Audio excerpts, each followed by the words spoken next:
Sinong mag-aakala na sa isang bayan ng Candaba ay magmumula ang tila imposibleng kaisipan na sugpuin ang kahirapan. Kaisipan na ngayon ay unting-unting isinasabuhay ng buong pamilya ng Mapiles Realty. Siya si Joliver P. Mapiles. Danas ang hirap mula sa kanyang kabataan.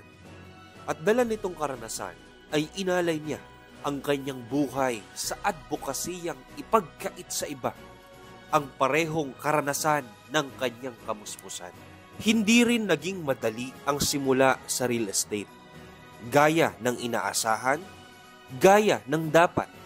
Dumaan muna sa mga pagsubok ang Mapiles Realty bago ito nakabuo ng proseso at karunungan para makatulong sa marami na naghahangad na mabago ang kanilang buhay.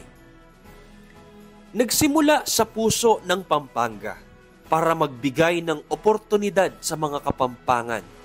Tumungo ng Bulacan upang ipakita sa mga Bulakenyo ang pagbabago na kayang ihatid ng nasabing industriya. At umakyat ng Tarlac upang magbahagi ng pagkakataon sa mga Tarlakenyo. Sa kasalukuyan, patuloy ang paglaki ng Mapiles Realty. Mayroon na rin itong mga teams at sellers sa Bataan, Pangasinan, Subic at maging sa Bicol at Batangas. Sa mga susunod na taon lamang ay plano na rin nitong liparin ang mga karatig bansa para maibahagi ang oportunidad ng real estate.